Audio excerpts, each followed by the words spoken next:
Today is June 16th, 2024. Welcome back to Diary of a Centurion, or whatever the heck I have decided to call this thing. Let me catch you up onto speed on what's happened today. Today's emotion overall has been just absolute exhaustion. I'm very, very tired, and I'll get into why right now.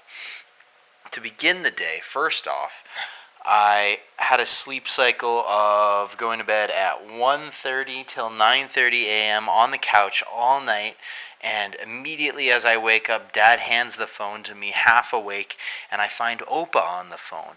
He asks me how I am, and I give a sincere, swift reply of, I'm doing really, really well. Listen to the soul cages on purpose, specifically today.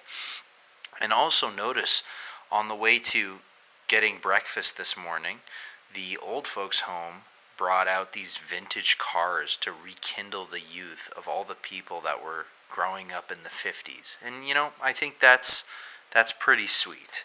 I also have this thought of, what if I decided to get my motorcycle license? It was something I thought about in grade 10, and I kind of blew off as a joke, but would that not be an incredible tool to have accessible in my kit anytime, and I could learn on Saturdays, and I think that'd be really fun. And it's like $100, couple $100 to get my motorcycle license, and then just to have it.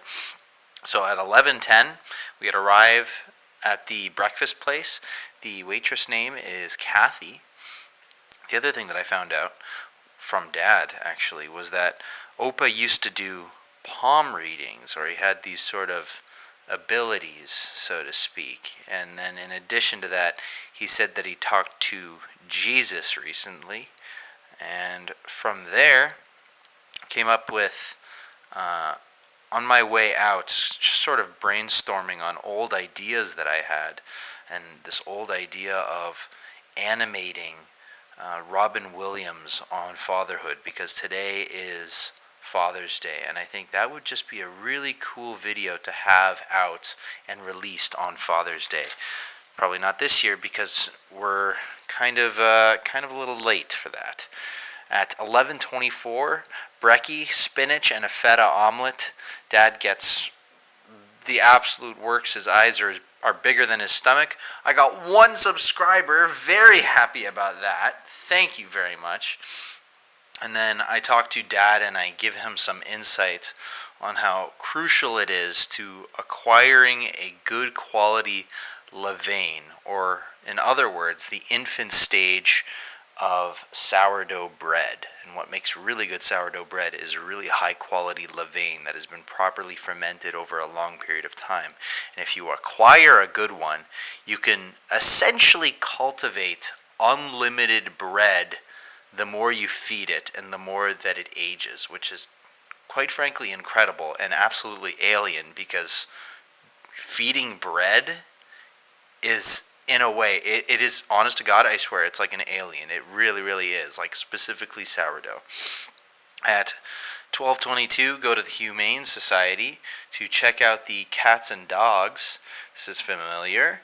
And I get this unusual shade of familiarity with one cat in particular, a Bengal. And his face, for whatever reason, has me remembering something, but all the pieces aren't quite there. He gives this energy of like an Egyptian god, this little cat, and just in the look of his face, I have to pause. Just the way that he looked at me, and without breaking eye contact, there was this recognition of intelligence in him, and it just had me absolutely speechless, as out of all the other cats and all the other animals, I kept coming back to this cat, and further learning these cats, Bengals, are close to $2,000.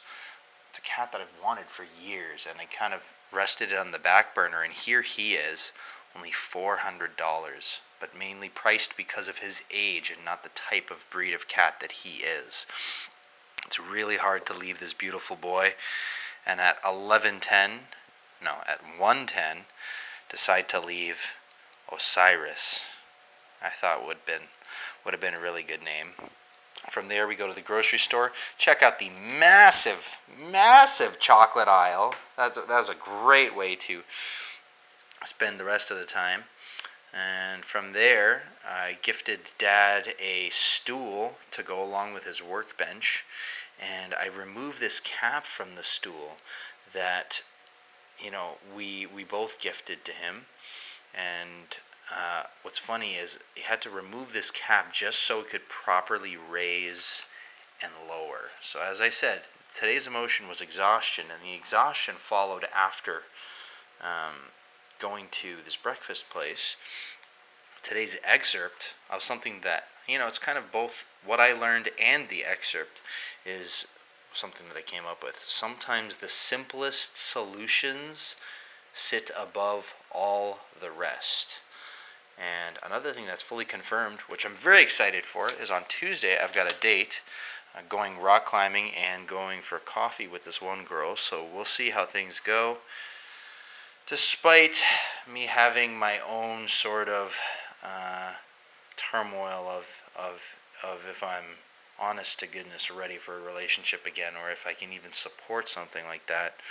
I don't know. Maybe I'm being selfish. Maybe I'm the character that will just fool around with as many girls as possible, but I don't think that I am that character, and it becomes increasingly difficult to put more of my energy into someone when I, at the back of my head, know that it has to end at some point. And one thing is, so I've gotten home, we're all resting, and I notice I am completely drained for the rest of today, and I refuse to sleep, so I just continue to drag my feet the rest of the day. And one other thing that I noticed before that, I will say the two song of the days for today are Supertramp Crazy, and then Floaters as the alternate. It's called Floaters Float On. And one thing that I just had a full recognition on was I think that the reason that I was so drained going into this restaurant, and I strongly believe that it directly stems from many too many people just being in the restaurant, and then the current exchange of energy is just far too much. There's too many people with different intents and different motives, all dissimilar to my own, and I think that affects my energy. At 6:15, I log the 15th and write that day, and from there, for dinner, I had strawberries, dark chocolate, and then I just passed out at 8:30. That's my day today, and I will see you tomorrow.